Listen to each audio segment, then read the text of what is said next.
कभी सोचा है कि भारत का अपना इंडस्ट्रियल गढ़ कहाँ है? एक ऐसा शहर जिसे एक बहुत ही पावरफुल नाम दिया गया है, भारत का रूर। अब यह सिर्फ एक निकनेम नहीं है, इसके पीछे दुर्गापुर की जबरदस्त औद्योगिक शक्ति की पूरी कहानी छुपी है। तो चलिए आज पता लगाते हैं कि पश्चिम बंगाल का यह शहर जर्मनी के उस मशहूर इंडस्ट्रियल इलाके से अपनी बराबरी कैसे करता है। और देखिए, ये जो तुलना है ना, ये कोई मामूली बात नहीं है। जर्मनी की जो रूर वैली है वो कोयले और स्टील का दूसरा नाम है। एक ऐसी जगह जिसने जर्मनी को एक इंडस्ट्रियल सुपर पावर बना दिया। तो सोचिए, जब दुर्गापुर को ये टाइटल दिया जाता है तो ये दिखाता है कि भारत के इंडस्ट्रियल डेवलपमेंट में इसका रोल कितना कितना ज़्यादा ज़रूरी रहा है। तो थोड़ा और समझते हैं कि ये रूर वैली आखिर है क्या। देखिए, इसे ऐसे समझिए कि ये जर्मनी का इंडस्ट्रियल इंजन है। कोयला, स्टील, भारी मशीनरी, सबका सेंटर। इसीलिए जब हम दुर्गापुर को इससे कंपेयर करते हैं तो हम सिर्फ कुछ फैक्ट्रियों की बात नहीं कर रहे होते। नहीं, हम बात कर रहे हैं एक ऐसे इकोनॉमिक पावर हाउस की जो पूरे देश को आगे खींचता है। अच्छा, तो दुर्गापुर के इस पूरी कहानी को समझने के लिए हम 5 मेन पॉइंट्स पर फोकस करेंगे। सबसे पहले इसका इंडस्ट्रियल रुतबा क्या है, फिर स्टील की दुनिया में इसका क्या रोल है, इसके पीछे की प्लानिंग कितनी जबरदस्त थी, इसकी लोकेशन इतनी परफेक्ट क्यों है, और आखिर में इसका पूरा इंडस्ट्रियल इकोसिस्टम कैसे काम करता है। तो शुरू करते हैं सबसे पहले सवाल से। आखिर दुर्गापुर को पश्चिम बंगाल की इंडस्ट्रियल कैपिटल का दर्जा मिला तो मिला क्यों? और इसका जवाब छिपा है यहाँ के भारी उद्योगों में। देखिए, दुर्गापुर पश्चिम बंगाल के इंडस्ट्रियल मैप पर पूरी तरह से छाया हुआ है। ये सिर्फ एक और इंडस्ट्रियल टाउन नहीं है, ये वो सेंटर है, वो एपी सेंटर है जहां भारी उद्योग, पावर जनरेशन और स्टील प्रोडक्शन एक साथ मिलकर पूरे रीजन को पावर देते हैं। चलिए अब बात करते हैं उस चीज की जो दुर्गापुर के दिल में बसती है, और वो है स्टील। यही वो मेटल है जिसने इस शहर को बनाया, इसे आकार दिया और इसे देश के नक्शे पर एक खास जगह दी। जरा इस नंबर पे गौर कीजिए, 1000 से भी ज्यादा।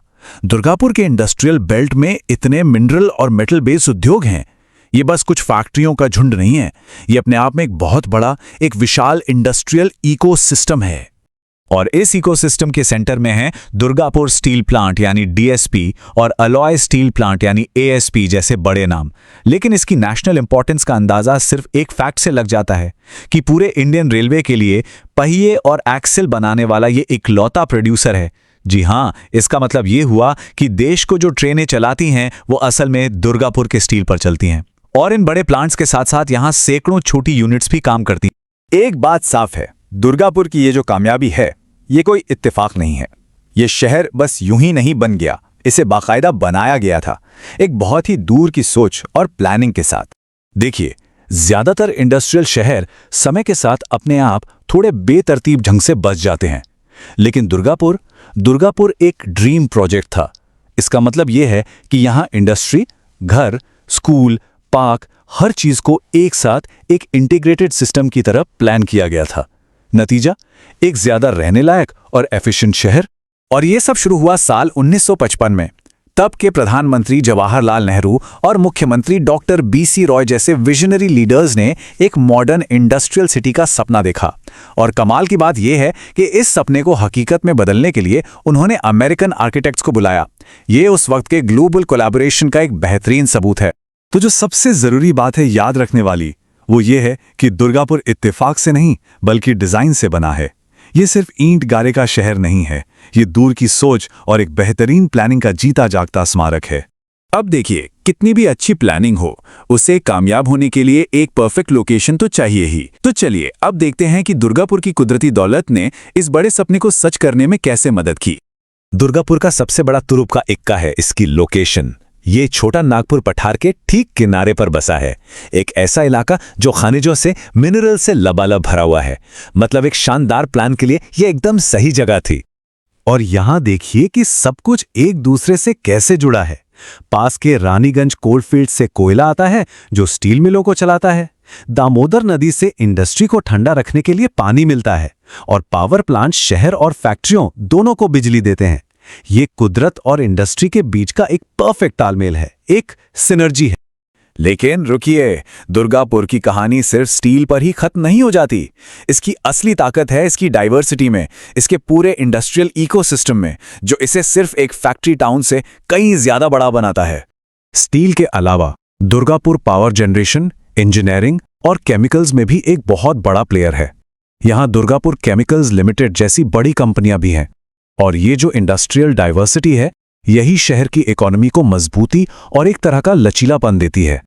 अब देखिए, इतनी बड़ी बड़ी मशीनों और इंडस्ट्री को चलाने के लिए बेहतरीन दिमाग भी तो चाहिए, और वो यहां मौजूद है। नेशनल इंस्टीट्यूट ऑफ टेक्नोलॉजी यानी NIT, यहां से टॉप क्लास इंजीनियर्स निकलते हैं। और central mechanical engineering research institute यानी CMERI रिसर्च और इनोवेशन को आगे बढ़ाता है, ताकि दुर्गापुर हमेशा इंडस्ट्री में आगे बना रहे। तो आखिर में दुर्गापुर की असली ताकत किसी एक फैक्ट्री या किसी एक रिसोर्स में नहीं है। नहीं, इसकी असली ताकत है इन सभी हिस्सों के प्लान किए हुए तालमेल में। ये कहानी है सही प्लानिंग, सही लोकेशन, डाइवर्सिटी और इंसानी टैलेंट के एक जबरदस्त कॉम्बिनेशन की। ये एक ऐसा शहर है जहां हर हिस्सा एक प्लान की हुई सिम्फनी की तरह एक साथ काम करता है।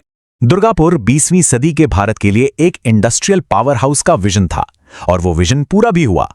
लेकिन अब सवाल यह है कि 21वीं सदी का ब्लूप्रिंट बनने के लिए इसे आगे क्या करना होगा। यही वो सवाल है जो इस शहर के आने वाले कल को तय करेगा।